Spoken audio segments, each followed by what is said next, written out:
Hello friends, के S R academy commerce institute के YouTube channel पर एक बार फिर से आपका हार्दिक स्वागतम। फ्रेंड्स, आप अकाउंटेंट हैं और आप रियल एस्टेट सेक्टर में यानी कि जहां पर कंस्ट्रक्शन का वर्क होता है उसकी अकाउंटिंग करना चाहते हैं, लेकिन आपको आइडिया नहीं है कि सर उसकी अकाउंटिंग कैसे होती है। तो आज हम इस वीडियो के अंदर डिटेल में डिस्कस करने वाले हैं कि सर अगर किसी कंस्ट्रक्शन कंपनी की अगर आपको अकाउंटिंग करनी है, दैट मीन्स कि रियल एस्टेट सेक्टर कंपनी की किसी अकाउंटिंग करनी है तो कैसे की जाती है। स्टार्टिंग से हम देखेंगे, यानी कि कंपनी स्टार्ट से लेके एंड, जब प्लेट आपके बन जाते हैं, रॉ मटेरियल्स को आप फिनिश गुड्स में कन्वर्ट कर लेते हैं और क्लाइंट की रजिस्ट्री हो जाती है, उनका पैसा आपके पास में पूरा आ जाता है। ये पूरा प्रोसीजर आज हम इस वीडियो के अंदर देखने वाले हैं। वीडियो थोड़ा सा लंबा होने वाला है लेकिन बहुत ही इंफॉर्मेटिव होने वाला है, तो आज के वीडियो के लास्ट तक बने रहिएगा। और अगर आपके फ्रेंड्स हैं उनसे साथ भी यह वीडियो आप जरूर शेयर कीजिएगा। अगर आप इस चैनल पर न्यू हैं तो जल्दी से जल्दी इस चैनल को आप सब्सक्राइब कर लीजिए, क्योंकि इस चैनल पर हम डिटेल एनालिसिस के साथ में वीडियो लेकर आते हैं।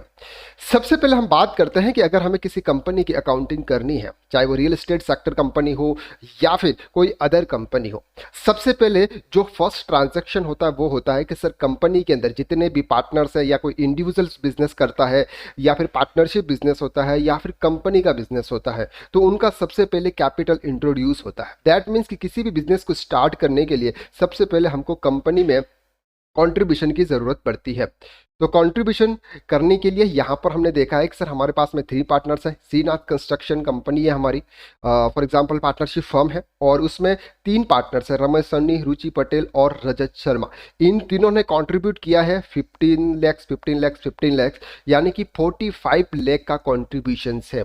तो सबसे पहले हमको श्रीनाथ कंस्ट्रक्शन के काम से कंपनी क्रिएट करनी पड़ेगी। वो कंपनी हमने क्रिएट कर ली है। यहाँ पर जो भी आपको इन्फॉर्मेशन डिटेल्स आपको प्रोवाइड करनी है, जो आपके इनवॉइस के ऊपर होती है, वो आप वहाँ पर प्रोवाइड कर दीजिएगा। और टेली प्राइम 3.0 वर्जन या फिर किसी भी टेली में करना चाहते हैं, किसी अदर सॉफ्टवेयर में भी अगर आप करना चाहते हैं, तो अकाउंटिंग का प्रोसेस है तो आपका सेम ही रहने वाला है। तो सबसे पहले हम क्या करेंगे सर, सबसे पहले हम लेजर्स क्रिएट करेंगे कैपिटल के। तो लेजर्स क्रिएट करने के लिए आपको मास्टर में जाना है। मास्टर में जाओगे आप यहाँ पे, तो मास्टर में आपको लेजर्स क्रिएट करना है, तो लेजर्स पे जाना है।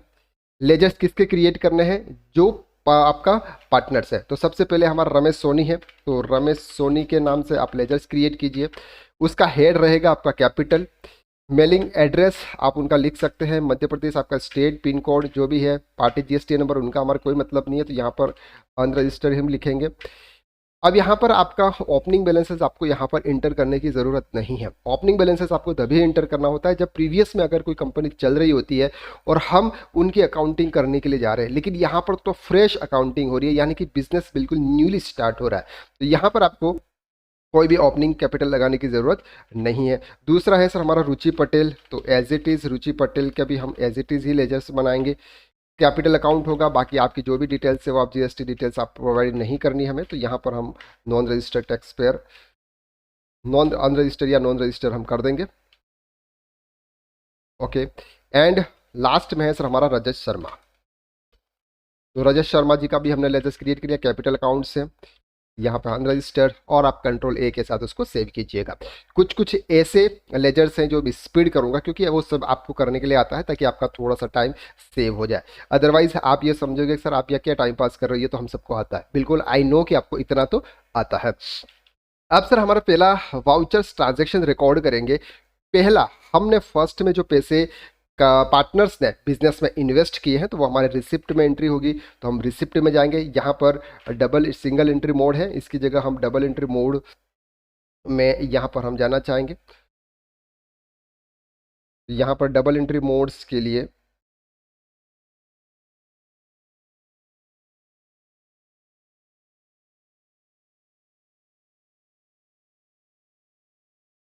तो यहाँ पे ऑप्शन होगा चेंज मोड का, ये रहा, सॉरी। तो यहाँ पर हमने डबल एंट्री मोड्स कर दिया है। पहले F11 के अंदर ये ऑप्शंस, F12 के अंदर ऑप्शंस आता था, लेकिन अभी उन्होंने साइड में कर दिया।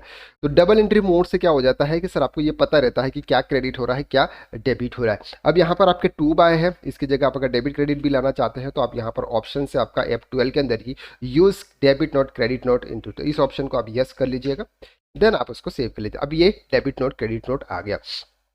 अब से क्या है, रिसिप्ट है। रिसिप्ट में हम जिससे भी पैसा रिसिप्ट करते हैं, जिस पर्सन से रिसिप्ट करते हैं, वो पे ले आता है, यानी कि क्रेडिट आता है। तो यहाँ पर हमारे पास में ट्रांजेक्शन है। सबसे पहले हमें रमेश सोनी है, तो रमेश सोनी से हमने लिए, हम एक ही एंट्री पास कर लेंगे हम, या फिर अलग अलग एंट्री पास कर लेंगे। अब ये जो पैसा है ये सर कहाँ पे आया है, तो आपने एक बैंक अकाउंट को ओपन करवाया है सर, SBI बैंक अकाउंट 4656, ये एक आपने बैंक में अकाउंट ओपन करा है अपनी फर्म के नाम से। तो ये हमारा बैंक का लेजर्स होगा, तो बैंक अकाउंट्स में जाएगा। यहाँ पर आपको अकाउंट्स नंबर इंटर करना है, जो भी आपका अकाउंट नंबर है। फॉर एग्जांपल ये हमने अकाउंट्स इंटर कर लिया, IFSC कोड आपको इंटर करना है, आप कर सकते हैं। बाकी डिटेल्स हमको यहाँ पर कोई फिलअप नहीं करनी है, और हमने उसको सेव कर लिया। यानी कि ये जो 15 लाख रुपीज़ है ये हमारे कौन सी बैंक में आ रहे हैं, SBI अकाउंट्स में आ रहे हैं। अब ये अगर किसी चेक के मोड से आ रहे हैं तो यहाँ पर आप चेक नंबर भी इंटर कर लीजिएगा। डेट आपकी 1 अप्रैल 2023, बैंक नेम जो भी है आपका यहाँ पे एंटर कर लीजिए। नरेशन में आप लिख सकते हैं कि amount receive from Ramesh Soni for capital, ताकि कोई अगर दूसरा अकाउंटेंट आपकी यहाँ पर जॉब करने के लिए आए तो उनको पता चले कि सर ये 15 लाख रुपीज़ क्यों इन्वेस्ट किए गए हैं। तो हमने यहाँ पर 15 लाख रुपीज़ की एक एंट्री पास कर ली। इसी तरह से हम रमेश सोनी जी की भी करेंगे, सॉरी रमेश सोनी की हो गई, रुचि पटेल जी की भी हम करते हैं। डायरेक्ट SBI बैंक ही हमारा होगा, क्योंकि उसमें हम पैसा रिसीव करते हैं। ये भी चेक उनका आ चुका है। यहाँ पर नरेशन हम लिख सकते हैं। इसके बाद आपके लास्ट बच जाते हैं सर रजत शर्मा। तो रजत शर्मा जी की भी हम एंट्री करते हैं 15 लाख रुपीज़ की। कुछ कुछ ऐसे ट्रांजैक्शन होंगे जो मैं ज़्यादा आपको करके नहीं बताऊंगा, क्योंकि वो ट्रांजैक्शन रिपीट होते हैं, तो ऐसे ट्रांजैक्शन करने से सिर्फ टाइम पास होता है। तो अब हमने क्या किया, अब हमने किया कि सर जो भी पर्सन्स थे, जो भी पार्टनर्स थे, यानी कि बिजनेस में जो इन्वेस्ट कर रहे थे, उन्होंने जितना पैसा इन्वेस्ट किया उसकी अकाउंटिंग कर दी। अब हम यहाँ पर बैलेंस शीट में देखेंगे तो आपको यहाँ पर दिख जाएगा सर, बैलेंस शीट में आपके कैपिटल के अंदर रजत शर्मा, रमेश सोनी और रुचि पटेल, ये जो पर्सन्स है उन्होंने बिजनेस में इन्वेस्ट किया हुआ है, और आपके बैंक अकाउंट में 45 लाख रुपीज़ आपके यहाँ पर अभी पड़े हुए हैं।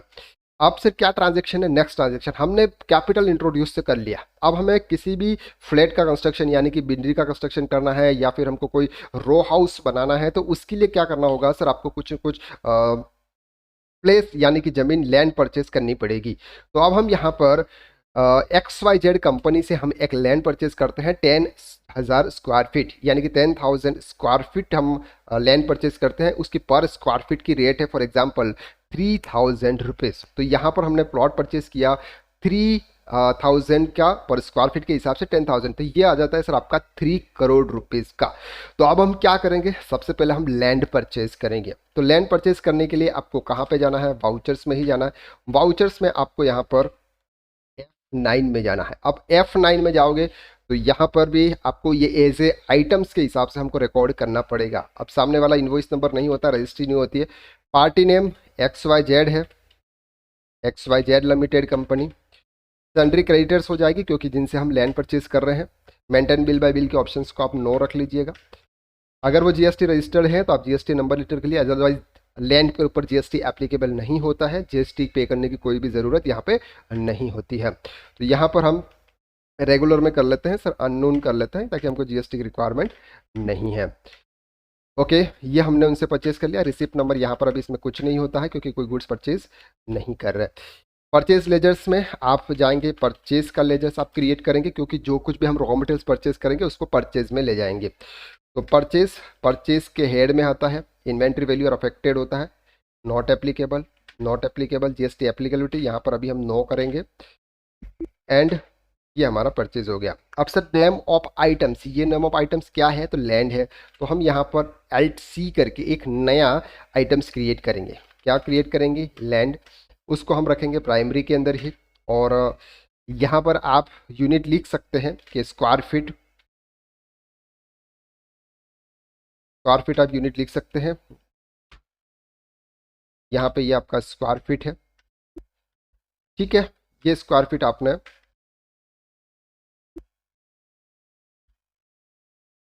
वेड यूनिट नेम,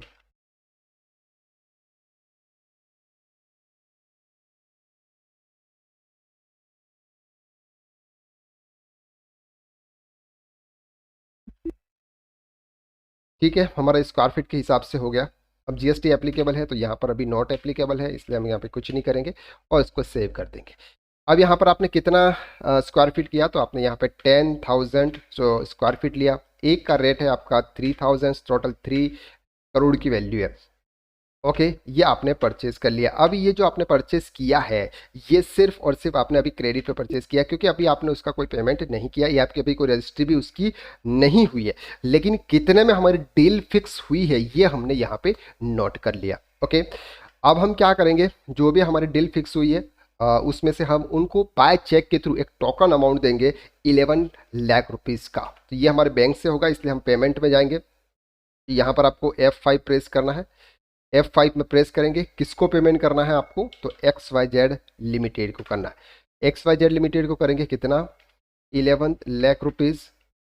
किससे करेंगे सर, हमारे एक ही बैंक है, SBI एक अकाउंट से। तो यहाँ पर आप बाय चेक से कर रहे हैं, तो आप चेक नंबर यहाँ पे इंटर कर लीजिएगा, आपका जो भी चेक नंबर की डिटेल्स होती है वो।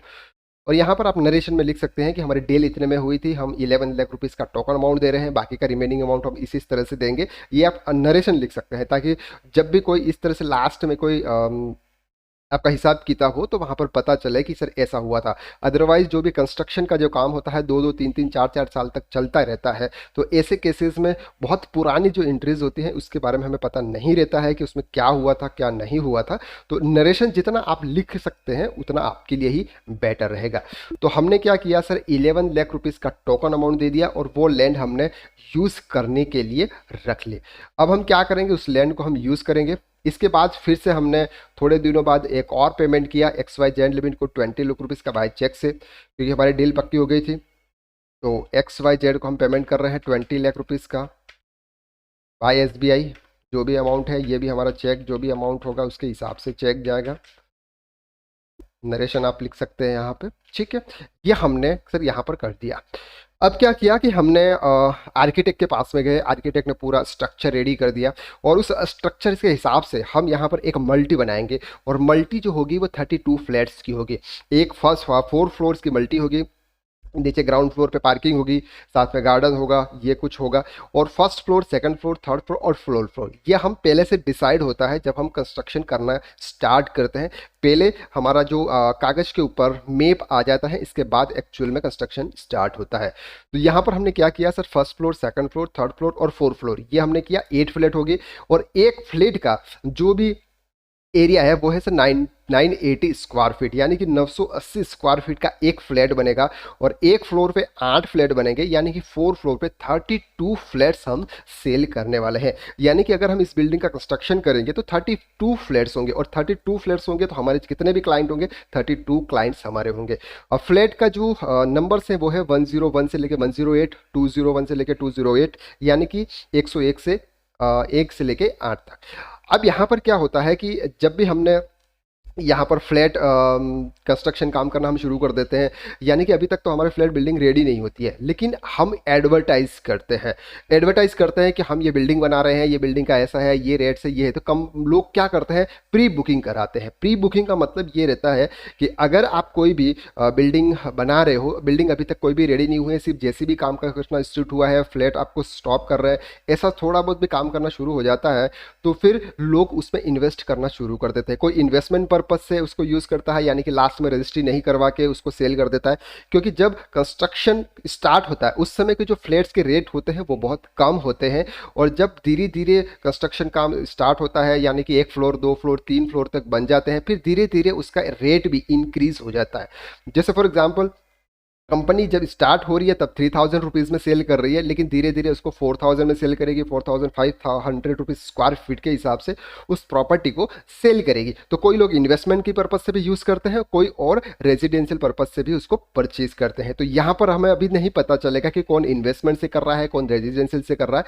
तो यहाँ पर हम देख रहे हैं कि सर कुछ पर्सनस ऐसे हैं जिन्होंने पहले से ही टिकट फ्लैट बुक करवा दिया है। अब जो फ्लैट बुक कराते हैं उसी समय पहले से ही डिसाइड होता है कि ये हम इतने में रेट दे रहे हैं। अब यहाँ पर अगर आपको दिख रहा होगा तो ये हमारा बेसिक वैल्यू है। बेसिक वैल्यू के साथ साथ में, जस्ट 1 सेकेंड, बेसिक वैल्यू है। बेसिक वैल्यू के साथ में मेंटेनेंस चार्जेस भी हम लेते हैं, एमपीए भी चार्जेस लेते हैं, और कुछ एनी अदर चार्जेस भी होते हैं। अब सर ये जो 980 स्क्वायर फीट का कंस्ट्रक्शन हो रहा है यहाँ पे, जस्ट सेकेंड, तो यहाँ पर अगर आप देखेंगे तो 980 स्क्वायर फीट का हमारा फ्लैट है, और उसकी जो रेट है वो 4000 रुपीज़ में हम सेल कर रहे हैं। तो यानी कि उसकी टोटल वैल्यू हो जाती है सर 39 लाख 20,000 उसकी जो वैल्यू हो जाती है। उस पर हम मेंटेनेंस चार्जेस लेते हैं 5 रुपीज़ स्क्वायर फीट के हिसाब से, एमपीबी चार्जेस लेते हैं और एनी अदर चार्जेस। इस तरह से टोटल अगर हम फ्लैट लेने के लिए जाते हैं तो ये हमें पड़ेगा सर 39 लाख 54,000 में। अब जो 1% जीएसटी लगता है, वो हमने प्रीवियस वीडियो के अंदर देख लिया था कि जीएसटी कंस्ट्रक्शन यानी कि रियल एस्टेट सेक्टर पर जीएसटी किस तरह से एप्लीकेबल होता है, वो हमने प्रीवियस वीडियो के अंदर डिटेल एनालिसिस के साथ में देख लिया था। तो नॉर्मली अगर हम कोई भी फ्लैट लेने जाते हैं जिसकी वैल्यू 45 लाख रुपीज़ से कम होती है, तो यहाँ पर उनकी वैल्यू 39 लाख 20,000 है। तो यहाँ पर 1% के हिसाब से जीएसटी चार्ज होगा। अब यहाँ पर आपको एक चीज़ ध्यान में रखनी है कि ये तो सर उसकी जो बिल्डर्स की वैल्यू है, लेकिन रजिस्ट्री की जो वैल्यू गाइडलाइन होती है इस बार गवर्नमेंट के हिसाब से वो 3000 रुपीज़ है। यानी कि 29 लाख 40,000 रुपीज़ की रजिस्ट्री होने वाली है। तो जितनी भी रजिस्ट्री होती है वो 1 नंबर में पैसा आएगा, इसके ऊपर का जितना भी पैसा होगा वो 2 नंबर में आएगा। 2 नंबर का मतलब वो पैसा कैश में बाय बिल्डर्स के द्वारा लिया जाएगा। तो जो भी क्लाइंट होते हैं वो 2 नंबर में पैसा देते हैं। 2 नंबर का मतलब कैश में पैसा वो देते हैं, चेक से उनको पैसा नहीं देंगे। अब जो रजिस्ट्री भी होगी, ये रजिस्ट्री 29 लाख 40,000 की होगी। अब 3000 जो भी रेट है, उस रेट में नॉर्मली हमने प्रीवियस लेक्चर्स में ये देखा था कि 33% हम प्लॉट का मानते हैं और 67% हम कंस्ट्रक्शन की कॉस्ट मानते हैं। क्योंकि 3000 रुपीज़ स्क्वायर फीट, यहाँ पर ये जो 4000 रुपीज़ स्क्वायर फीट है, ये हमने जो भी रेट डिसाइड किया होगा ये लैंड के साथ में डिसाइड किया होगा। क्योंकि ऐसा तो नहीं है कि सिर्फ हम कंस्ट्रक्शन का जो रॉ मटेरियल लग रहा है उसी को हम सेल करेंगे। तो यहाँ पर आपका जो 1% जीएसटी लगेगा, और 1% जीएसटी आपकी जो भी बेसिक वैल्यू रजिस्ट्री की वैल्यू है उसका 67%, यानी कि जो भी नॉर्मल होगा उस पर आप 1% जीएसटी चार्ज करेंगे। तो यहाँ पर वो एक अलग क्राइटेरिया बन जाता है। आप अगर कोई भी चार्टर्ड अकाउंटेंट है आपके, आप उनसे भी कॉन्टैक्ट कर सकते हैं, वो आपको उनको प्रॉपर गाइड कर देंगे। लेकिन अभी हम सिंपल सा ये है कि उसकी प्रॉपर ट्रांजेक्शन कैसे रिकॉर्ड करेंगे ये देखते हैं। आपको अभी उस वैल्यू पे नहीं जाना है कि सर किस वैल्यू पे जीएसटी लग रहा है, कि क्या लग रहा है क्या नहीं लग रहा है। अभी हम सिर्फ ये मान के चलते हैं कि सर 39 लाख 20,000 पर अगर हम 1% जीएसटी लेंगे तो 39,200 रुपीज़ होगा। तो टोटल विद जीएसटी हमारा अमाउंट होगा सर 39,93,200। लेकिन उसमें से आपको 29 लाख 40,000 रुपीज़ आपको 1 नंबर में लेने हैं। 1 नंबर में लेने का मतलब सर आपका ये रहता है कि आपको प्रॉपर 1 नंबर की एंट्री करनी है। फिर 2 नंबर का डेटा आपका अलग से एक्सेल में या फिर अलग से टैली में आप रिकॉर्ड कर सकते हो, लेकिन हम यहाँ पर जो बात करने वाले हैं 1 नंबर के डेटा की बात करने वाले हैं। तो इस तरह से हमने ये सभी के फ्लैट बुक किए। जैसे करण सिंह राठौड़ का फ्लैट बुक किया, सतीश कुमार का हमने फ्लैट बुक किया, कुमार विश्वास का या फिर सचिन कुमार, इन 4 क्लाइंट्स के हमने फ्लैट बुक किए। अभी उनके क्या आए हैं सर, टोकन अमाउंट हमारे पास में आया है। क्या आए हैं सर, इनके टोकन अमाउंट हमारे पास में आए। तो टोकन अमाउंट जो इनके हमारे पास में आए हैं इसकी भी हमको टैली के अंदर एंट्री करनी पड़ेगी। तो इसके लिए हम टैली के अंदर जाएंगे, टैली के अंदर हम रिसिप्ट में जाएंगे। अब ध्यान से समझना, इनके हमको लेजर्स क्रिएट करने पड़ेंगे। अब लेजर्स किस तरह से क्रिएट करते हैं ये हम देखते हैं। तो सबसे पहले हम क्रिएट करेंगे LC लगाएंगे। LC में हमारे पास में कौन है, फॉर एग्जाम्पल करण सिंह राठौड़। तो करण सिंह राठौड़ के नाम से आप लेजर्स बनाएंगे और इसके पीछे आप लिखेंगे कि कौन सा फ्लैट नंबर था। तो उन्होंने कौन सा फ्लैट नंबर बुक कराया है यहाँ पे, अगर आप देखेंगे तो 201 फ्लैट बुक कराया। तो यहाँ पर आपको लिखना है 201 फ्लैट, ताकि आपको पता चले कि उनको आपने कौन सा फ्लैट दिया है। यहाँ पर लेजर्स क्रिएट करना बहुत इंपॉर्टेंट रहता है प्रॉपर नेम से, ताकि आपको पता चल जाता है कि 201 फ्लैट के हिसाब से उनके पैसे आए हैं। तो अंडर हम ये लेना है सर एडवांस फ्रॉम कस्टमर। यहाँ पर ये जो आता है ये आता है सर एडवांस फ्रॉम कस्टमर।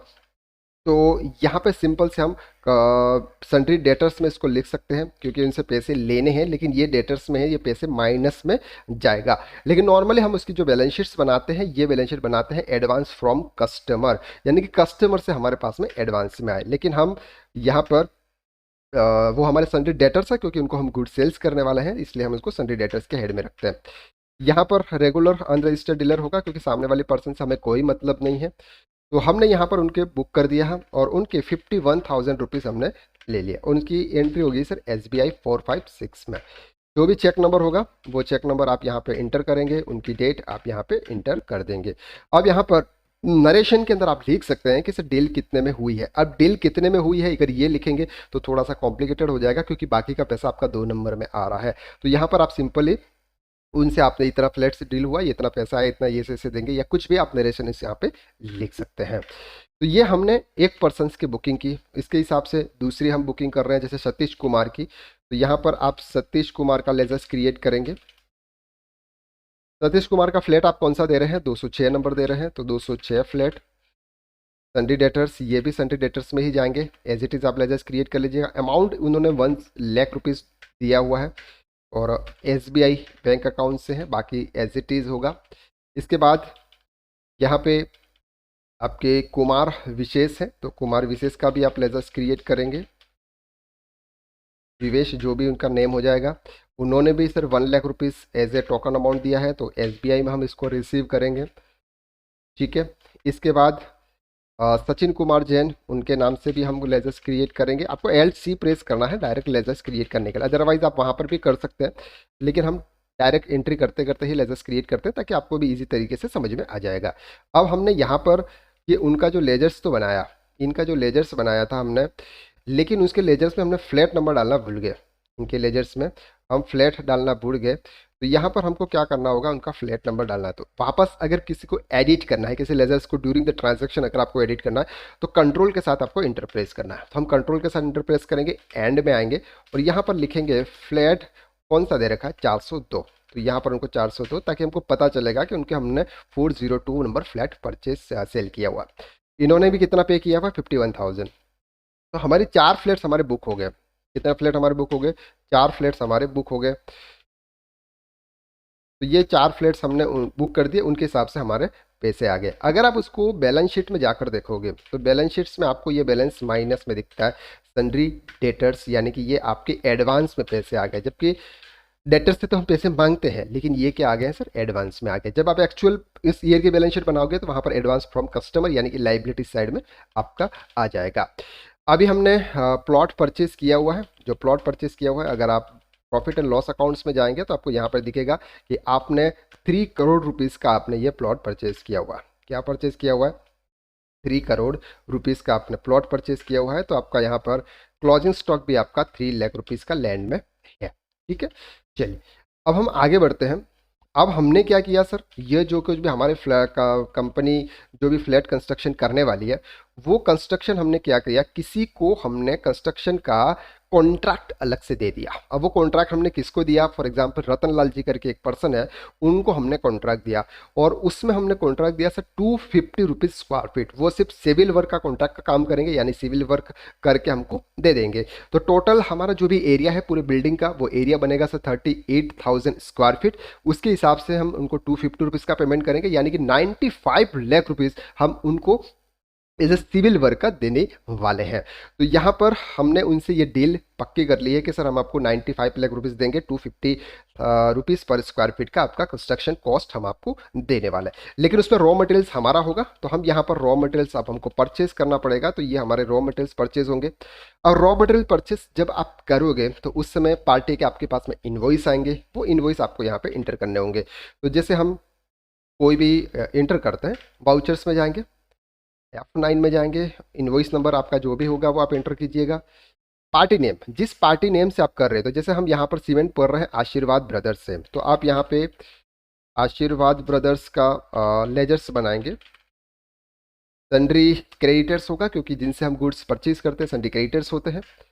आशीर्वाद ब्रदर्स, यहाँ पर आपको यहाँ पर GST नंबर इंटर करना है, क्योंकि सामने वाली पार्टी GST रजिस्टर्ड ही होगी ऑटोमेटिकली। क्योंकि कंस्ट्रक्शन प्रॉपर्टी में ये होता है कि सर नॉर्मली 80% जो भी गुड्स है आपका, यानी कि जो रॉ मटेरियल्स हैं, वो आपको रजिस्टर्ड पार्टी से ही परचेज करना है। और 20% गुड्स ऐसा होता है जो आप किसी अनरजिस्टर्ड डीलर पार्टी से परचेज कर सकते हो। लेकिन किसी रीजंस की वजह से आपका 75% रजिस्टर्ड डीलर से हुआ और अदर का आपका अनरजिस्टर्ड डीलर से, यानी कि 25% आपका अनरजिस्टर्ड से हुआ। तो आपको 5% यानी कि 80 और 75 के बीच में जितना डिफरेंस है वो RCM के थ्रू आपको 18% के हिसाब से टैक्स पे करना है। तो जब भी आप रियल एस्टेट सेक्टर के अंदर आप काम करें तो आप ये ध्यान लगाएं कि सर आपने कितना रजिस्टर्ड पर्सन से गुड्स परचेज किया हुआ, अदरवाइज आपको थोड़ी सी प्रॉब्लम हो सकती है RCM के थ्रू पेमेंट करने में। तो यहाँ पर आप GST नंबर इंटर कर लीजिएगा और GST नंबर इंटर करने के बाद हम क्या करेंगे सर, यहाँ पे इनकी एंट्री हो जाएगी, जो भी जीएसटी नंबर आ जाएगा वो आ जाएगा। अब यहाँ पर हम जो भी कर रहे हैं ये कर रहे हैं सर लोकल परचेज यानी कि जीएसटी वाला। तो हम यहाँ पर लोकल परचेज एंटर करेंगे। यहाँ पर हम क्या रखेंगे सर, परचेज अकाउंट लिखेंगे। और परचेज में हम यहाँ पर नॉट एप्लीकेबल जीएसटी एप्लीकेबल, तो यहाँ पर हम बात करेंगे यस एप्लीकेबल। जीएसटी एप्लीकेबल होगा हमारा। यहाँ पर जीएसटी एज पर कॉन्ट्रीब्यूशन, यहाँ पे आ जाएगा सर गुड्स। ठीक है, जो भी गुड्स होगा, यूज स्पेसिफिकेशन, क्लासिफिकेशन हमारी कुछ नहीं है।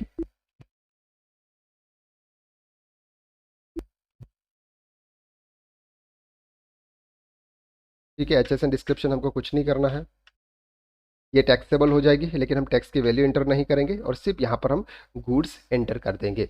यानी कि जो भी लोकल परचेज होगा उसके हम प्रोडक्ट वाइज परसेंटेज के रेट नहीं बढ़ाएंगे, जैसे 5% का अलग, 12% का अलग, 18% का अलग, इस तरह से हम नहीं बनाएंगे। हम एक कॉमन लेजर्स बनाएंगे जिसमें 5% का गुड्स भी आ जाएगा, 12 का भी आ जाएगा और 18 का भी आ जाएगा। ओके, और गुड्स आप यहाँ पे एंटर कर लीजिएगा। लोकल परचेस कर दिया। अब यहाँ पर आपको क्या करना है सर, नेम ऑफ आइटम। अब नेम ऑफ आइटम में आप क्या कर रहे हो, सीमेंट परचेज कर रहे हो, तो हम यहाँ पर लिखेंगे सीमेंट। ओके, अब सीमेंट में अंडर में अगर आप यहाँ पर इसको ले जाना चाहते हो इसमें रॉ मटेरियल में, तो आप यहाँ पे लिख सकते हैं रॉ मटेरियल। ठीक है, प्राइमरी हो जाएगा। यहाँ पर इसका हमें कोई मतलब नहीं है अभी। यहाँ पर आपका स्पेसिफिक ईयर, यहाँ क्या रेट है, ये रेट अगर आप टैक्सेबल लगाना चाहते हो और यहाँ पर रॉ मटेरियल्स में आपका जो भी रेट है वो आप इंटर करना चाहते हो तो कर सकते हो, अदरवाइज यहाँ पर हमें आइटम वाइज रो एंटर करना पड़ेगा। ठीक है, अब ये जो सीमेंट है, ये सीमेंट आपको किस में मिलता है, यानी इसकी क्वांटिटी क्या रहती है, तो बैग में मिलता है, तो आप बैग में लिख सकते हैं या फिर आप नंबर्स में भी लिख सकते हैं। तो हम नंबर में लिखते हैं, फॉर्मल यूनिट भी आपका हो जाएगा नंबर्स, आप सेव कर लीजिएगा। GST applicable, yes applicable. HSN code आपको डालना है तो आप डाल सकते हैं, अदरवाइज ओके। अब यहाँ पर हमको रेट डालना है, ध्यान से समझना, यहाँ पर हम प्रोडक्ट वाइज रेट इंटर करेंगे। तो यहाँ पर सीमेंट आपका 18% का रेट है, गुड्स है, ड्यूटी कुछ नहीं है, यहाँ पे हमने 18%। कितने बैग परचेज कर रहे हैं, for example 1000 bags, for example हम 10,000 बैग्स परचेज कर लेते हैं, सॉरी हाँ 10,000 बैग परचेज कर लेते हैं, क्योंकि ओवरऑल कॉस्ट हम ये मान के चलते हैं एक ही एंट्री हम पास करेंगे, क्योंकि बार बार एंट्री पास करेंगे हमारा टाइम जाएगा। इसके बाद आपका रेट कितना है, 350 है, 35 लाख का आपका सीमेंट आ जाएगा। उस पर आप टैक्स चार्ज करोगे, क्या चार्ज करोगे sir, input CGST, input CGST, ये हम लेजर्स लगाएंगे। फॉर एग्जांपल हमने with in state he goods purchase किया हुआ है तो यहाँ पर यही टैक्स लगेगा। ड्यूटीज एंड टैक्सेस में जाएंगे हम, जीएसटी होगा और सीजीएसटी होगा। यहाँ पर परसेंटेज इंटर करने की ज़रूरत नहीं है, नॉट एप्लीकेबल। ओके, अब यहाँ पर जैसे आपका रेट ऑटोमेटिकली आ जाता है, लेकिन क्यों नहीं आ रहा है ये हम देख लेते हैं, कहाँ पे हमने मिस्टेक की है। अब यहाँ पे हम जब कॉमन लेजर्स क्रिएट कर रहे थे तो वहाँ पर जीएसटी कैलकुलेशन नहीं कर रहा था, इसलिए हमने क्या कर दिया sir, percentage wise laser create के लिए, ताकि अभी हमारा काम हो जाए। यानी कुछ इश्यूज हो गया है, वो क्या, या तो टैली की तरफ से भी कभी कभी प्रॉब्लम्स हो सकती है। अब यहाँ पर हमने लोकल परचेज @28% का लेजर्स क्रिएट किया और उस परचेज में हमने 28% रेट सेलेक्ट कर लिया। इसके बाद आपका यहाँ पर ये आइटम्स था, वो आइटम्स अब यहाँ पर हमने एंटर कर लिया। सीमेंट आपके 10,000 क्वांटिटी है, 350 रेट है, 35 लाख रेट है। इनपुट सीजीएसटी और इनपुट एसजीएसटी हमने यहाँ पर इंटर कर लिया। अब इस तरह से हमने सीमेंट जो हमने परचेज किया था वो हमने यहाँ पर एंटर कर लिया था। इसके बाद हम आयरन परचेज कर रहे थे तो आयरन की भी एंट्री हमने यहाँ पर ये इस तरह से देख ली थी, ये हमने आयरन की एंट्री कर ली। एज इट इज़ जिस तरह से आपने सीमेंट परचेज किया उस तरह से आप यहाँ पर आयरन, सैंड या ब्रिक्स, ये सब हम यहाँ पे परचेज करते हैं। एज इट इज़ सबकी सेम ही एंट्री होती है, तो यहाँ पर ऐसा कोई अलग से एंट्री नहीं होती है, इसलिए हमने सबकी एंट्री यहाँ पर कर दी है। अब आपको यहाँ पर ध्यान रखना है कि सर नेक्स्ट हमारा जो ट्रांजेक्शन होता है वो ये होता है कि सर बुकिंग अमाउंट रिसीव, यानी कि जिस पार्टी को हमने फ्लैट सेल किया, जिनसे हमारे पास में बुकिंग आई है, तो वो पैसा अब हमारे पास में आता है। तो ये कुछ पैसा स्टेप बाय स्टेप हम उनसे कवर करते हैं, क्योंकि फॉर एग्जांपल ये है कि फर्स्ट जैसे भी चल गई तो आपने टोकन अमाउंट 51,000 दे दिया। इसके बाद आपकी फर्स्ट फ्लोर की स्लैब डल गई तो आप थोड़ा अमाउंट दे दीजिए, सेकंड स्लैब डल गई तो आप थोड़ा अमाउंट दीजिए। इस तरह से क्लाइंट से हमारे पास में पैसा आता है। तो फर्स्ट इंस्टॉलमेंट में हमारे पास में बुकिंग अमाउंट आ रहा है, करण सिंह राठौड़ से 10 लाख रुपीज़ आ रहे हैं, तो उसकी एंट्री हमने यहाँ पर की हुई है। जैसे 10 लाख रुपीज़ की एंट्री यहाँ पर जैसे 51,000 रुपीज़ आए, इसके बाद आपकी ये 10 लाख रुपीज़ हमने उनसे रिसीव किए। ये 10 लाख रुपीज़ हमने उनसे किया। रिसीव की अमाउंट एंट्री जैसे ही होती है जैसे हर जगह एंट्री आप रिसिप्ट की एंट्री है, उसमें कोई भी चेंजेस नहीं होता है। तो यहाँ पर हम इतना टाइम वेस्ट नहीं करेंगे, आप सबकी रिसिप्ट की एंट्री करेंगे, यानी कि bank account debit to party account. इसके बाद हम ये मान के चलते हैं कि रिसीव फ्रॉम अदर क्लाइंट्स, आपने किसी अदर क्लाइंट्स को भी फ्लैट सेल किए होंगे, क्योंकि आपके फ्लैट्स 32 है और अभी हमने सिर्फ 4 ही फ्लैट्स बुकिंग हुई, यानी कि 28 फ्लैट्स अभी भी आपके वैकेंट है, तो वो भी आपने किसी न किसी को सेल्स किए होंगे, वहाँ से भी कुछ अमाउंट्स आपके पास में आया। तो हम ये मान के चलते हैं कि सर 1 करोड़ रुपीज़ आपके किसी अदर से भी आया। अब आपने paid to XYZ limited against plot purchase, आपने जिससे भी प्लॉट परचेज किया था उनको अब आपको पेमेंट करना है, तो वो पेमेंट हम 80 लाख रुपीज़ का हमने यहाँ पर पेमेंट किया हुआ है। अगर आप यहाँ पर देखेंगे तो 80 लाख रुपीज़ का पेमेंट आपको क्लाइंट को आ जाएगा। ये हमने 80 लाख रुपीज़ का पेमेंट XYZ लिमिटेड को कर दिया, XYZ limited account debit to bank account. तो इस तरह से ये पेमेंट के ट्रांजेक्शन है। इसके बाद नॉर्मली क्या होता है sir, total July month receive amount and paid GST 1%। आप ये कंस्ट्रक्शन में क्या होता है कि कंस्ट्रक्शन में जो टाइम लगता है वो 2 से 3 साल, यानी किसी किसी बिल्डिंग को बनने में 2 साल 3 साल भी लग जाते हैं। लेकिन नॉर्मली से GST जो भी रिटर्न फाइलिंग होते हैं ये मंथली होते हैं। तो हमें क्या करना होता है कि किसी भी क्लाइंट से हम जितना भी रिसीव करते हैं वो हमारी सेल्स मानी जाती है, उस मंथ की हमारी सेल्स मानी जाती है। और सामने वाले भी चाहे वो रजिस्टर्ड पर्सन हो या नहीं हो, उनको तो वैसे भी ITC नहीं मिलता है, इसलिए ये B2C में हम उनको GST पे करेंगे। तो GSTR1 के अंदर हम सेल्स दिखाएंगे कि हमारा टोटल इतना सेल्स है B2C में, ये परसेंट के इस 1% के हिसाब से ये सेल्स है, इतना अमाउंट है, और इसके हिसाब से आपका टैक्स कैलकुलेशन होगा। फिर आप GSTR3B के अंदर आप उसका पेमेंट करोगे। तो पेड फॉर वेरियस एक्सपेंसेस। इसके बाद क्या होता है सर, आपके जो भी ये लेबल चार्जेस होते हैं, ये जैसे लेबल चार्ज हमने किसी से कॉन्ट्रैक्ट सर्विस ले रखी है कि कंस्ट्रक्शन का, सिविल कंस्ट्रक्शन का काम हमने किसी और को दे रखा है, तो वो सिविल का कंस्ट्रक्शन करेंगे, तो उसका उनका बिल आया हमारे पास में 10 लाख रुपीज़ का, यानी कि इन्वॉइस आया, हमारी डील पहले ही हो चुकी थी 250 रुपीज़ पर स्क्वायर फीट के हिसाब से। तो अब ये जो 10 लाख रुपीज़ का उनके पास में जो इन्वॉइस आया है उसकी एंट्री हमको करनी है, तो इनकी एंट्रीज हम परचेज में ही करेंगे। 10 लाख रुपीज़ की इन्वॉइस आप यहाँ पे ये एंट्री करेंगे। जैसे हमने रतन लाल जी से ये एंट्री की, लेबर चार्जेस आपके 10 लाख हो गए, और इसके ऊपर आपका 12% के हिसाब से आपका GST पे करना होता है। कंस्ट्रक्शन पे जो भी आपका कंस्ट्रक्शन कर रहा है वो पर्सन का GST रजिस्टर्ड है, तो वो आपको 12% के हिसाब से बिल रेज करेगा।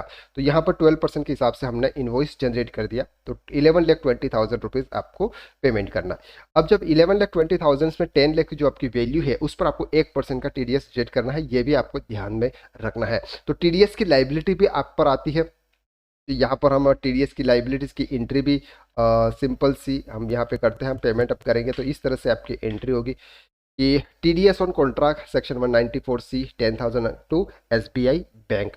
सबसे पहले आप जब क्लाइंट को पेमेंट करोगे तो उसमें से आपको 10,000 से डिडक्ट करना है, क्योंकि 10 लाख पर 1% 10,000 रुपीज़ शायद में भी होता होगा, जो भी अमाउंट आपका होता है XYZ वो आप यहाँ पे इंटर कर लीजिए। अब यहाँ पर सिर्फ प्रोसीजर आप समझिए, अमाउंट पे आप मत जाइए कि किसका कितना अमाउंट होता है। इसके बाद यहाँ पर आपको एक एंट्री पास करनी होती है, ये जब आप किसी का TDS डिडक्ट करते हो, तो जैसे रतन लाल जी कॉन्ट्रैक्टर का TDS हमने डिडक्ट किया टू पेबल, ये हमने करंट लाइबिलिटीज में भी आप रख सकते हो TDS का लेजर्स, या फिर आप ड्यूटीज एंड टैक्सेस में भी आप रख सकते हो। ठीक है, इसके बाद सैलरी एक्सपेंसेस, ऑफिस एक्सपेंसेस, ये हमने पेमेंट कर दिया। अगर आप यहाँ पे देखेंगे तो ये सभी पेमेंट हमने एक साथ में कर दिया। ये आपके हर मंथली डे वाइज जो भी आपके ट्रांजेक्शन होते हैं 1 नंबर के, वो ट्रांजेक्शन आपको आपकी बुक्स के अंदर रिकॉर्ड करने होते हैं। इसके बाद सिंपल सर हमने परचेज सैनिटरी, यानी कि और हमको सैनिटरी और इलेक्ट्रिसिटी, हमारे जो वायर, स्विचेस, प्लेट्स और ये सब हमको लाने पड़े थे, तो इनके भी कुछ एक्सपेंसेस हुए। ये भी हमने बिल आया था उसकी एंट्री हमने की थी, तो ये भी एंट्री एज इट इज होती है जैसे एंट्री आपकी सीमेंट और इनकी होती है। TDS पेड बाय चेक, हमने TDS पे कर दिया। अब क्या हुआ सर, हमारी जो प्रॉपर्टी है, यानी कि हमारी जो बिल्डिंग्स है वो रेडी हो चुकी है, इसके जो फ्लैट्स है वो रेडी हो चुके हैं। अब क्लाइंट की हम रजिस्ट्री करवाना चाहते हैं, तो क्लाइंट्स की रजिस्ट्री करवाएंगे, तो क्लाइंट्स अगर हमको सेल करेंगे तो सेल करने के लिए हमारे पास में फिनिश प्रोडक्ट नहीं है, तो रॉ मटेरियल्स है, रॉ मटेरियल्स को हमको क्या करना पड़ेगा सर, फिनिश प्रोडक्ट में कन्वर्ट करना पड़ेगा। तो इसके लिए हम यहाँ पर चलेंगे सर जर्नल्स और फिनिश गुड्स। इसके लिए आपको क्या करना है, सिंपल देखिए, सबसे पहले name of product, name of product में आपका क्या है सर, फ्लेट है। क्वांटिटी आप कितनी रेज कर रहे हो, 32,000, 3200। अब यहाँ पर यह है कि सर ब्रिक्स आपके कितने हैं, ब्रिक्स आपके कितने हैं। तो जितने भी ब्रिक्स आपके यहाँ पर लगे थे, हमने जो रॉ मटेरियल्स हमने यूज़ किया था, वो पूरा रॉ मटेरियल्स आप यहाँ पे कंजम्पशन में आप ट्रांसफ़र करेंगे। और साथ में जितना जो भी प्रोडक्ट है वो प्रोडक्ट आप यहाँ पे ट्रांसफर कर लेंगे, यानी कि ये अमाउंट आप यहाँ पे टाइप करेंगे, वो ऑटोमेटिकली वो फिगर आपका यहाँ पे आ जाएगा। अब नेम ऑफ आइटम्स, आप प्रोडक्ट क्या बना रहे हैं, फ्लैट 201 बना रहे हैं आप, फ्लोट 202 बना रहे हैं। इसके बाद हम यहाँ पे ये चलते हैं कि फॉर एग्जांपल फ्लैट 402 आप बना रहे हैं, ये फिनिश प्रोडक्ट है, नंबर से जीएसटी 1% एप्लीकेबल है, ये एक प्रोडक्ट है। इस तरह से आप 32 फ्लैट्स आप यहाँ पे बनाएंगे। और इसके साथ में फ्रेट चार्जेस अगर आपके कोई है तो आप ऐड कर सकते हैं, या फिर कोई अदर चार्जेस भी आपके कोई है तो आप यहाँ पे भी ऐड कर सकते हैं। तो इफेक्टिव कॉस्ट आपकी यहाँ पर आ जाती है। एलोकेशन टू प्राइमरी आइटम्स, जितने भी आइटम्स हैं इसके हिसाब से आपको पर फ्लैट की भी यहाँ पर कॉस्टिंग आपकी आ जाती है। अब वो फ्लैट आप कितने में सेल कर रहे हो, आपका कितना प्रॉफिट हो रहा है, ये भी आपको यहाँ पे ग्रॉस प्रॉफिट आपको दिख जाएगा। तो इस तरह से आप क्या करते हो, ये जो फ्लैट्स है इसको आप ट्रांसफर करते हो। तो इसको अगर स्टॉक में अगर हम देखते हैं, इन्वेंटरी स्टॉक में देखते हैं, तो यहाँ पर आपको रॉ मटेरियल्स आपको नहीं दिखेगा। जैसे ब्रिक्स है, ब्रिक्स आपके 2 लाख थे, 2 लाख आपने कंजम्पशन कर दिया, अब आपका क्लोजिंग बैलेंस आपको जीरो दिखेगा। और अब आप यहाँ पर देखेंगे तो आपके जो फिनिश प्रोडक्ट है, आपके जो फिनिश प्रोडक्ट है वो अब आपको यहाँ पर दिखेंगे। यानी कि ये सर आपका 202 402 फ्लैट्स है। ये अब जैसे ये 201 फ्लैट्स है, ये हमने नहीं बनाया था, तो वो हम यहाँ पर भी इस तरह से बना लेते हैं। फॉर एग्जाम्पल कौन सा फ्लैट था जो माइनस में आपको दिख रहा है, ये फ्लैट 201, फ्लैट नंबर 201 यहाँ पर हमने शायद नहीं बनाया है, ये फ्लैट 201 हमने यहाँ पर बना दिया। ओके, जैसे ये फ्लैट हमने 201 बनाया है, उसकी एक क्वांटिटी है ये, और 29,40,000 जो भी आपकी रजिस्ट्री की वैल्यू है वो आपकी यहाँ पर सेल होगी। 1% के हिसाब से आपका रेट आता है, तो ये रेट टोटल आपका 29,69,000 ये जो भी रेट आता है वो आपका यहाँ पे आ जाता है। ठीक है, तो अब आपका यहाँ पर फ्लैट भी आपका सेल हो चुका है, तो ये भी आपके कॉस्टिंग में पार्ट नहीं है। फ्लैट 201 202 ये आपकी रेट आ चुके हैं यहाँ पे। ठीक है, अब सर यहाँ पर आपने इतनी एंट्री कर ली। अब नॉर्मली क्या होता है, लास्ट में हम रजिस्ट्री करवाते हैं क्लाइंट की। तो हमने क्लाइंट की जब रजिस्ट्री करवाई थी तो हमने यहाँ पे एक करण सिंह नाम के लेजर्स की रजिस्ट्री करवाई थी। यहाँ पर हम देखेंगे किस तरह से हमने ट्रांजैक्शन रिकॉर्ड किया हुआ है। ये हमको एक सेल्स की एंट्री करनी होती है, ये हमने सेल्स की एंट्री यहाँ पर की। सेल्स एंट्री में फ्लैट 201 हमको सेल्स किया, आउटपुट सीजीएसटी और आउटपुट एसजीएसटी हमका 1% के हिसाब से हमने कैलकुलेट कर दिया। अब यहाँ पर रजिस्ट्री में आपका अमाउंट आता है, रजिस्ट्री में क्या अमाउंट आता है, एक सर 51,000 रुपीज़ हमने फर्स्ट में लिया था। इसके बाद आपका 10 लाख रुपीज़ का अमाउंट आया। इसके बाद रजिस्ट्री में आपको दिख रहा है कि 17 लाख रुपीज़ का उन्होंने लोन करवाया था, उसका चेक आपके पास में आया था, उसकी एंट्री आपने नहीं की तो भी आपको बैंक में आपके रजिस्ट्री में मिल जाएगी, वहाँ से आप रिकन्सिलेशन कर लीजिएगा अपनी एंट्री के हिसाब से। अब यहाँ पर आपका 2,18,400 अभी आउटस्टैंडिंग आ रहा है, वो अगर आप रिसीव कर रहे हो तो इसकी भी एंट्री आपको यहाँ पर इस तरह से करनी है। रिसिप्ट में जाएगी एंट्री, और यहाँ पे हम मोड चेंज कर देंगे, डबल एंट्री कर देंगे। करण सिंह से अमाउंट आ रहा है 2,18,400 और आपके एसबीआई में जा रहा है। ठीक है, जिस चेक से आता है वो चेक नंबर आप यहाँ पे एंटर कर लीजिएगा। तो यहाँ पर क्या हो गया सर, आपके ये जो आउटस्टैंडिंग अमाउंट था वो भी आपने रिसीव कर लिया, और ये प्रोडक्ट आपका सेल्स में भी चला गया। अगर आप इसको पीएनएल को देखेंगे, पीएनएल को देखेंगे तो आपको यहाँ पर दिख रहा है सर एक फ्लैट आपका सेल्स हो गया 29,40,000 में। ये जो रजिस्ट्री की वैल्यू आती है ना, वही वैल्यू आपको यहाँ पर एंटर करनी होती है। नॉर्मली हम जैसे फ्लैट तो हमने 3,000 रेट 4,000 में रेट किया तो 40,000 के आसपास का था। तो वो जो 10 लाख रुपीज़ है वो आपके ऊपर के, वो आपके कैश में आते हैं। वो 1 नंबर का पैसा नहीं है, वो 2 नंबर का पैसा है, तो वो 2 नंबर का पैसा आपका कैश में आता है। इसके लिए क्या होता है, 2 नंबर की आपको अकाउंटिंग अलग से करनी होती है, या तो आप उसको एक्सेल में मेंटेन करें या फिर आप किसी अदर सॉफ्टवेयर में भी आप उसको मेंटेन कर सकते हो 2 नंबर की एंट्री, ताकि टोटल आपको क्लाइंट से कितने पैसे लेने हैं, क्लाइंट के कितने पैसे आ गए, आपने कितने रिसीव कर लिए, ये सब कुछ प्रोसीजर आपका वहाँ पर होता है। लेकिन अगर हम 1 नंबर की एंट्रीज की बात करें तो ये एंट्रीज इसी तरह से होती है। नॉर्मली अगर हम अभी देखें तो हमारा जो प्रॉफिट है वो है सर 19,36,000 का हमारा प्रॉफिट है। ये प्रॉफिट आपका यहाँ पे इसी तरह से आता है, ये जो कॉस्टिंग है उसी के हिसाब से आपको ये प्रॉफिट आपका आया हुआ है। आई होप कि आपको रियल एस्टेट की अकाउंटिंग कैसे करते हैं, प्लॉट पैसे परचेज करते हैं। अब यहाँ पर आपको ये भी दिख रहा होगा सर कि बैलेंस शीट में आपको लाइबिलिटीज भी दिख रही है। अब ये लाइबिलिटीज कैसे है, ये सबसे पहले ध्यान से समझना। सबसे इंपॉर्टेंट पॉइंट यहाँ पर आता है टैक्सेशन का। हमने जो भी परचेस किया, चाहे वो सीमेंट परचेस की या फिर कोई भी हमने परचेस किया, वो जो 9,02,000 ये है, इसका हमको आईटीसी नहीं मिलता है। इसका आईटीसी हमको नहीं मिलता है। दूसरी चीज हमको एक और ध्यान रखनी है रियल एस्टेट सेक्टर के अंदर, कि आपको 80% गुड्स रजिस्टर्ड पर्सन से परचेज करना है। जो भी आपकी कॉस्टिंग है, जो भी आपने गुड्स परचेज किया, उसका 80% आपको रजिस्टर्ड पर्सन से परचेज करना है और 20% आप अनरजिस्टर्ड से परचेज कर सकते हो। लेकिन किसी रीजन की वजह से आपने 75% ही रजिस्टर्ड पर्सन से परचेज किया, तो आपको 5% आरसीएम के थ्रू टैक्स पे करना पड़ेगा। ये चीज आप प्रॉपर तरीके से ध्यान रखें। अगर आप सीमेंट परचेज कर रहे हैं तो आपको 28% और अदर कोई भी होगा तो आपको 18% के हिसाब से आरसीएम के थ्रू टैक्स पे करना पड़ेगा। इसलिए बेटर यही रहेगा कि जितना ज़्यादा से ज़्यादा हो सके आप अपनी जितने भी कॉस्टिंग है उसका 80% आप रजिस्टर्ड डीलर से परचेज करें। अब ये जो आईटीसी है, ये आईटीसी हमको नहीं मिलेगी, तो इस आईटीसी को हमको क्या करना होगा सर, इस आईटीसी को हमको रिवर्स करना होगा। क्या करना होगा सर, इस आईटीसी को हमें रिवर्स करने के लिए नॉर्मली आप इस तरह से जेबी भी पास कर सकते हैं। यहाँ पे क्या पास कर सकते हैं, टैक्स एक्सपेंसेस, ये सीधा हमारे पीएनएल में जाएगा क्योंकि इसका हमें आईटीसी नहीं मिलता है। तो 9,23,000 मल्टीप्लाई बाय 12, तो ये हमारा आता है सर 9,23,000 इंटू 12। इनपुट एसजीएसटी 9,23,000, ठीक है, और इनपुट एसजीएसटी सीजीएसटी 9,23,000। तो अगर आप यहाँ पर इस तरह से देखेंगे, अब आप आपके ड्यूटीज एंड टैक्सेस में आप देखेंगे तो यहाँ पर आपको अलग से दिख जाएगा। तो यहाँ पर आपकी जो आईटीसी थी, ये आईटीसी अब आपके कहाँ चली गई, एक्सपेंसेस में। यहाँ पर आप पीएनएल में देखेंगे तो आपकी ये आईटीसी अब यहाँ पे चली गई 18,46,000। आपका नेट प्रॉफिट क्या हो गया सर, रिड्यूस हो गया। तो ये आईटीसी आपको अवेल नहीं होती है, इसलिए अब इसको सीधा एक्सपेंसेस में ट्रांसफर करते हैं। या फिर आपके पास में ऑप्शन ये है कि अगर आप सीमेंट परचेस करते टाइम भी विद आईटीसी आप इसको ऐड कर लीजिएगा। किस केसेस में, रियल एस्टेट केसेस में। तो कुछ कुछ ट्रांजैक्शन रियल एस्टेट सेक्टर के और अदर किसी सेक्टर्स के भी सेम होते हैं, लेकिन कुछ कुछ ट्रांजैक्शन में हमको थोड़ा सा देखना होता। तो आई होप कि इस वीडियोस के अंदर हमने जो कुछ भी कवर किया वो आपको सही तरह से समझ में आ गया। अगर आपके कोई भी डाउट है, क्वेरी, आप कमेंट बॉक्स के अंदर आप टाइप कर लीजिएगा।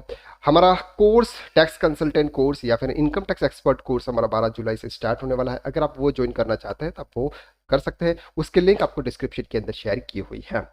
वीडियो अगर आपको अच्छा लगा, वीडियो को लाइक कीजिएगा और शेयर करना अगर चाहते हो तो शेयर भी कीजिएगा। और अगर आपने हमारे चैनल को सब्सक्राइब नहीं किया है तो जल्दी से जल्दी सब्सक्राइब कर लीजिएगा। आज के लिए बस इतना ही। नेक्स्ट वीडियो में फिर मुलाकात करते हैं नई अच्छे टॉपिक के साथ में। तब तक के लिए thank you so much. Have a nice day.